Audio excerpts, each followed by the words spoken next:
I wanted to continue the video series about the things that Jesus said that most people would not have expected him to say. Because the world has such a false view of Jesus, and they think he's just a hippy-dippy, loving, passive, submissive type of character. I wanted to just share in these videos things that contradict the view that people have of him, that he said himself, that are recorded. And today I want to talk about what he said about the sin of adultery and lust. And I'm going to be reading from Matthew. And it says, or Jesus said, "You have heard that it was said, 'You shall not commit adultery.' But I say to you that everyone who looks at a woman with lust for her has already committed adultery with her in his heart. Now, if your right eye is causing you to sin, tear it out and throw it away from you.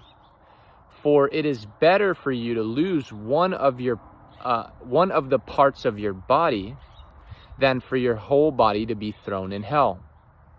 And if your right hand is causing you to sin, cut it off and throw it away from you. For it is better for you to lose one of the parts of your body than for your whole body to be thrown in hell." And so Jesus talked about how the sin of adultery and lust is committed right here in our hearts and in our minds. And he was so serious about avoiding sin that he gave an example.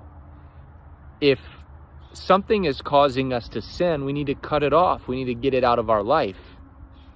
And he said it is so severe that even if you had to pluck your own eyes out in order to keep yourself from falling into the trap of sin, you should do so, because it's better for you to be a blind man with no eyes while you're on this earth than to have your eyes and be led into sin and end up in hell.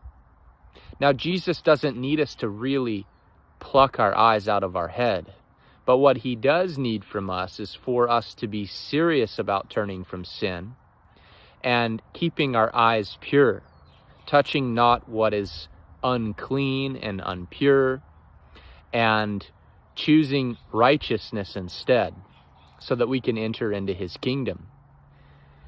So I want to encourage you today, if there is something in your life that's leading you into sin, cut it off.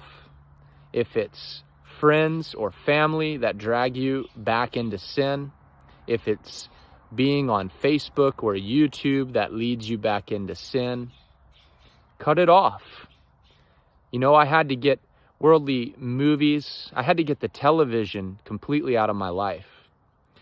I had to stop listening to worldly music because all of these things were leading me back into my old ways, leading me into sin. They were glorifying sin. And so, like Jesus said, I cut them off. I didn't have to gouge out my eyes or cut my hand off. But we need to understand the severity that Jesus describes when it comes to turning from sin. May Jesus bless you.